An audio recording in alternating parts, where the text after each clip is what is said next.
बिल्कुल, किसानों से हम बात करते हैं क्योंकि ये अंतरिम बजट था और ऐसे में किसानों को लेकर के जो मुद्दे हैं वो भी मैं बता देती हूँ कि मूल्य संवर्धन और किसानों की आय बढ़ाने के प्रयास तेज किए जाएंगे। ये सरकार के द्वारा कहा गया है। सरकार जो कह रही है उससे ताल्लुक रखते हैं या नहीं?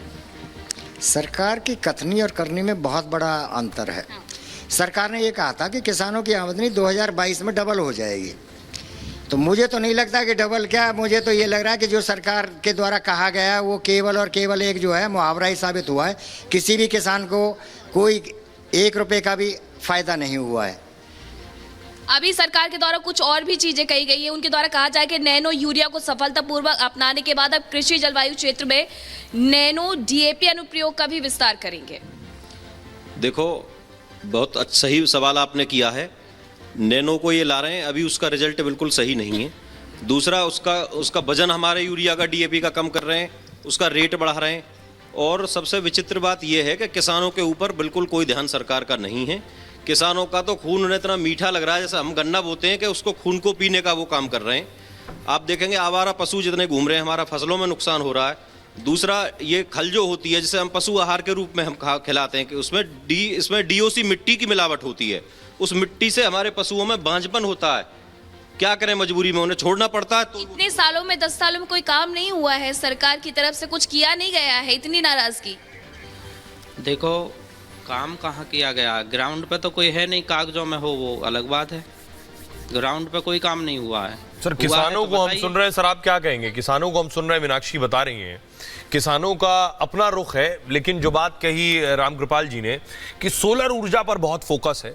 मैं गांव में गया हूं और मैंने जाके देखा है, एक जो बिजली की परेशानी थी खास तौर से उन इलाकों में जहां इलेक्ट्रिसिटी नहीं पहुंची थी, वहां ये वरदान से कम नहीं कि सोलर पैनल लगा हुआ है घर के ऊपर, जो सरकार घर दे रही उसमें भी सोलर पैनल है और घर में लाइट आ रही।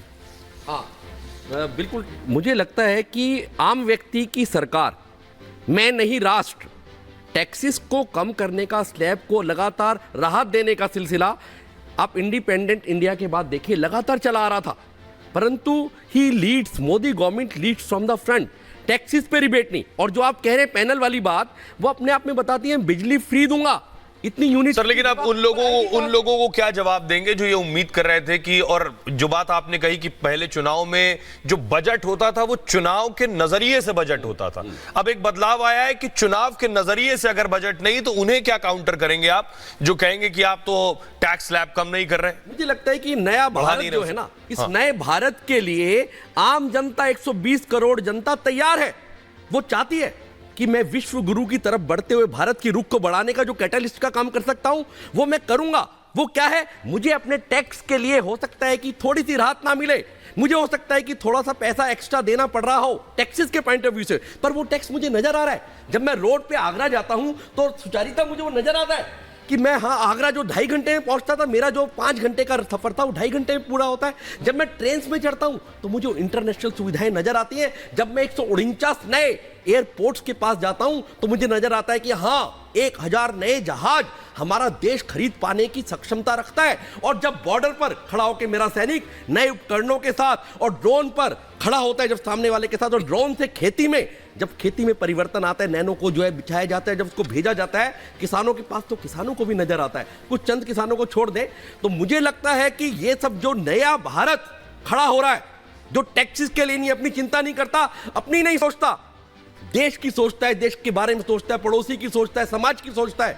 तो जब देश में जागरण आ जाता है, directive principle of state policy, कानून का विद्यार्थी होने के नाते बताता हूं कि कॉन्स्टिट्यूशन का एक पार्ट है जो सिर्फ बात करता है कि मुझे क्या देना है लोगों को। परंतु जब लोग कहते हैं नहीं, मेरे फंडामेंटल ड्यूटीज हैं, उन फंडामेंटल ड्यूटीज को मैं 51A में दूंगा, मैं भी आगे बढ़कर एक कदम बढ़ूंगा। हमारे साथ सुजाता विजय चौक पर मौजूद है। सुजाता, जो यहां बात हो रही है कि इस अंतरिम बजट में ऐसा बहुत कुछ नहीं था जो पहले की सरकारों में बजट आने से पहले कहा जाता था कि क्या मिलेगा, क्या कोई लॉलीपॉप भी होगा, ये सारी चीजें मोदी सरकार के बजट में नहीं देखने को मिलती है। हो सकता है बहुत से लोगों को इस पर ऐतराज भी होगा, विरोधी इस बात पर काउंटर भी करते हैं। वहां जो लोग हैं वो क्या कह रहे हैं? बिल्कुल सोहेल, देखिए मेरे साथ इस वक्त 3 खास मेहमान जुड़े हुए हैं। हमारे साथ वरिष्ठ पत्रकार प्रेम कुमार जी हैं, हमारे साथ पॉलिटिकल एनालिस्ट संजीव कौशिक जी हैं और संजय मिश्र जी हमारे साथ हैं, राजनीतिक विशेषज्ञ। प्रेम कुमार जी, सबसे पहले मैं आपसे समझना चाहूंगी, वोट ऑन अकाउंट। सबसे पहले ये उम्मीद की जा रही है कि अंतरिम बजट तो होगा ही, लेकिन क्योंकि चुनाव है 2-3 महीने में ही, तो बहुत सारी चीजें सरकार ऐसी कर सकती है जिससे जो लोग हैं उन्हें आकर्षित किया जा सके। आपको लगा कहीं से ये पॉपुलिस्ट बजट है? देखिए, जो घोषणाएं की गई हैं, 10 साल का सपना दिखाया गया है, 2047 तक का सपना दिखाया गया है, लेकिन वर्तमान में क्या मिल रहा है? वो कह रहे हैं हमारा टैक्स कलेक्शन बढ़ गया है, जीएसटी बढ़ गया है। जीएसटी तो बढ़ ही गया है। जीएसटी आम आदमी से वसूला जा रहा है, गरीब जो भीख मांगने वाले लोग हैं वो भी ब्रेड खाते हैं, उनसे भी जीएसटी वसूला जा रहा है। तो जीएसटी तो बढ़ ही गया है, लेकिन इससे एम्पावरमेंट ऑफ पीपल जो होना चाहिए वो नहीं हुआ है। आज भी हालात ये हैं कि 1% पूरी पॉपुलेशन के पास में 40% वेल्थ है और नीचे से 50% आबादी के पास 3% का वेल्थ है। आप ये तो मानेंगे ना कि सरकार ने चुनाव को देखते हुए ये नहीं कोशिश की कि हम अपना खजाना खोल दें और उसके बाद फिर हम कुछ वापस ले लें? आपको लगता है कि सरकार ने एक दूरगामी फीचर रखा है? जब प्रधानमंत्री बार बार 2047 की बात करते हैं तो इसी तरह धीरे धीरे कदम बढ़ाए जा रहे हैं, ये नहीं कि चुनाव आ रहे हैं तो कुछ भी खोल दें। अब जाहिर सी बात है कि जो अंतरिम बजट वो पेश कर रहे हैं और अगले 5 साल, 10 साल, 20 साल की योजनाओं के बारे में वो यदि बात कर रहे हैं तो उनकी योजनाएं जो है वो साफ दिखाई दे रही है कि ये अंतरिम नहीं, वो पूर्णकालिक बजट के तौर पे इसको पेश करने की कोशिश कर रहे हैं, बताने का भी प्रयास कर रहे हैं। सबसे बड़ी समस्या ये है कि जिन चीज़ों के बारे में हिंदुस्तान जानना चाहता था कि बेरोजगारी के ऊपर, महंगाई के ऊपर आप क्या कर रहे हैं, कुछ लगा रहे हैं। आपने ठीक है टैक्स स्लैब में यदि छूट दे दी तो वो बात साफ दिखाई दे रही है कि आम आदमी को थोड़ा सा राहत मिलता हुआ दिखाई दे रहा है। महिलाओं के बारे में आपने बात की है, वो भी अच्छी बात है, चलिए हम इसको मानते हैं, लेकिन क्या इससे बेहतर स्थिति सुधर जाने वाली है? केवल 1 लाख या लखपतिया बना देने से सारी स्थिति समाप्त हो जाएगी, बेहतर हो जाएगी उनकी? तो बहुत सारी चीज़ें हैं जो कोशिश दिखने की है, केवल हो या नहीं हो, इनको केवल ये इस इलेक्शन तक दिखते रहना है कि हमने कोशिश की बेहतरी करने के लिए। आने वाले दिनों में यदि मौका मिलेगा तो हम बेहतर कर पाएंगे। आने वाले दिनों में मौका मिलेगा और प्रधानमंत्री ने तो पूरी उम्मीद जताई है कि अगला बजट हम पेश करेंगे। संजय जी, आप विजय चौक पर मौजूद हैं और एक बार प्रियंका के पास जाएंगे। उनके साथ बहुत सारे लोग हैं जो रिहायशी रेजिडेंशियल कॉलोनीज में रहते हैं। प्रियंका, टैक्स स्लैब में तो कोई बदलाव नहीं है, लेकिन आने वाले समय के लिए जैसा मैंने कहा कि एआई को लेकर जोर है, इलेक्ट्रॉनिक व्हीकल्स को लेकर जोर है, सोलर एनर्जी पर जोर है। 2047 है एक तरह से उद्देश्य। क्या लोग समझ पा रहे हैं इसे? 2047 तक विकसित भारत, जी हाँ, 2047 तक विकसित भारत बनाना है, विकसित राष्ट्र बनाना है और किन किन श्रेणियों में काम करना है, इस बात का भी जिक्र किया गया। लेकिन अब तक क्या कुछ बदलाव हुए हैं वो भी बताया। लेकिन अगर हम महिलाओं की बात करें, क्योंकि इस वक्त मेरे साथ महिलाएं हैं, तो सीधे तौर पर ये बताया कि 1 करोड़ से ज्यादा जो महिलाएं हैं वो लखपति दीदी बन चुकी हैं और आगे टारगेट ये है कि 2 और 3 करोड़ को भी ये आंकड़ा पार करें। यहीं पर हम इन महिलाओं से बात करेंगे और समझने की कोशिश करेंगे कि आखिर इन्हें कैसा लगा। आपका नाम? मेरा नाम कनिका है। कनिका, कैसा आपको बजट लगा? क्या उम्मीद आप रख रही थी? बजट मुझे ठीक लगा है, बट मेरी और उम्मीदें थी। मैं जॉब करती हूँ और मैंने देखा कि टैक्स स्लैब में कुछ बदलाव नहीं आया है, अभी भी 7 लाख है। उसमें थोड़ा बदलाव आना चाहिए था। लोगों की इनकम बढ़ रही है लेकिन खर्चे भी उतने ही बढ़ रहे हैं। तो पहले 5 लाख था, अब 7 लाख हो गया, तो उससे मुझे नहीं लगता कि कोई बदलाव, उसमें ज्यादा चेंज आएगा। तो उसको ज्यादा करना चाहिए था। एक ये था मेरा। देखिए, नौकरी पेशा लोगों को ज्यादा उम्मीद थी कि कुछ टैक्स में रियायत मिलेगी, लेकिन सीधे तौर पर नो है, कोई रियायत नहीं है टैक्स स्लैब में। आपका नाम क्या? पिंकी मल्होत्रा। आप कैसे देख रही हैं इस पूरे बजट? देखिए, अभी तो सिर्फ 2-3 महीने के लिए ही बजट आया है। मैं उम्मीद करती हूँ कि जब जुलाई में ये बजट आए, तो मैं हाउस वाइफ हूँ, तो हमारे लिए कुछ फायदे होना चाहिए। जैसे घर का घरेलू सामान जो है, खाने पीने की चीजें हैं, वो इतनी महंगी हो गई हैं कि हर महीने हम खरीदने जाते हैं तो उनके रेट बढ़े हुए होते हैं। तो वो जो है उस पर थोड़ा सा महंगाई पे कंट्रोल होना चाहिए, ताकि हम हाउस वाइफ को भी उसका कुछ फायदा मिले। हम लोग बाहर जाएं तो हमें भी कुछ।